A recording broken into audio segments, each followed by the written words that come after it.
There's a boom in papaya exports to Europe. യൂറോപ്പിലേക്കുള്ള പപ്പായ കയറ്റുമതി വർദ്ധിക്കുന്നു.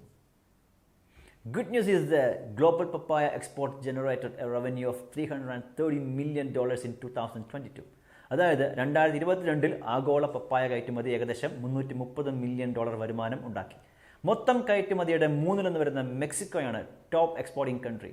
ലോകമെമ്പാടുമുള്ള ഏറ്റവും വലിയ പപ്പായ ഉൽപ്പാദക രാജ്യം എന്ന പദവി the largest papaya producer worldwide ഇന്ത്യക്കാണെങ്കിലും ആഗോള കയറ്റുമതിയുടെ അതായത് ഗ്ലോബൽ എക്സ്പോർട്സിൻ്റെ കാര്യത്തിൽ ഇപ്പോഴും ഇന്ത്യ 17ാം സ്ഥാനത്താണ്. ആരോഗ്യകരമായ ഭക്ഷണക്രമം നിലനിർത്താൻ പഴങ്ങളുടെ വർദ്ധിച്ച ഉപഭോഗം പപ്പായ വിപണിയുടെ വളർച്ചയെ സ്വാധീനിക്കുന്നു.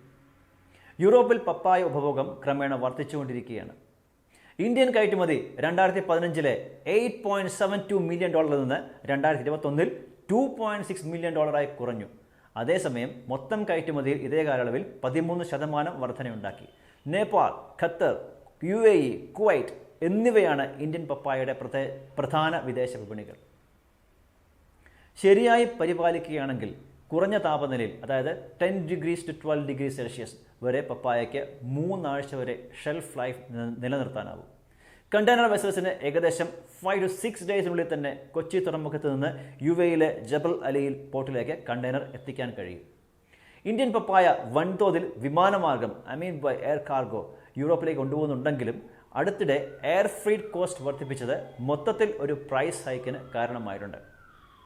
2023 ആഗോള വിപണിയിലുടനീളം പപ്പായയുടെ വില ഉയരുകയാണ്. എന്നാൽ ഏറ്റവും രസകരമായ വസ്തുത എന്തെന്നാൽ ഈ ഉയർന്ന വില ഉണ്ടായിട്ട് പോലും പപ്പായയുടെ ഡിമാൻഡ് കുറയുന്നതായി റിപ്പോർട്ടുകളൊന്നും തന്നെയില്ല. മാത്രമല്ല മിക്ക വിപണികളും പപ്പായയുടെ വാങ്ങലിൽ തുടർച്ചയായ വർധനവ് രേഖപ്പെടുത്തുന്നുണ്ട് താനും. മെക്സിക്കോയും ഓസ്ട്രേലിയയും ഈ അവസരം മുതലെടുക്കുന്നതായി തോന്നുന്നു. യൂറോപ്പിനെ സംബന്ധിച്ച് പറയുകയാണെങ്കിൽ ജർമ്മനിയും നെതർലൻഡ്സും പപ്പായ ഇറക്കുമതിയിൽ മുൻപന്തിയിലാണ്. കൂടാതെ ഏറ്റവും ഉയർന്ന ഇറക്കുമതി വളർച്ചയും ഇവർ കാണിക്കുന്നു. ജർമ്മൻ ഇറക്കുമതിയുടെ വലിയൊരു പങ്ക് നെതർലൻഡ്സ് വഴിയാണ് നടക്കുന്നത്. നെതർലൻഡ്സ് എന്ന് പറയുന്നത് യൂറോപ്പിൻ്റെ പ്രധാന ട്രേഡ് ഹബ്ബുകളിൽ ഒന്നാണ്. ജർമ്മനിയിലും പോർച്ചുഗലിലും ഉള്ളവർ ഈ ഒരു ഫോറിൻ ഫ്രൂട്ടിന് അതായത് പപ്പായയെ കഴിക്കാൻ കൂടുതൽ ഇഷ്ടപ്പെടുന്നു.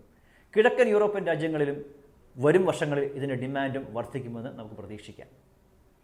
എക്സ്പോർട്ട് ബിസിനസ്സിലേക്ക് കടക്കാൻ ആഗ്രഹിക്കുന്നവർ ഇതുപോലെയുള്ള വ്യത്യസ്തമായ ബിസിനസ്സുകളെക്കുറിച്ച് ചിന്തിക്കുക, കൂടുതൽ മനസ്സിലാക്കുക.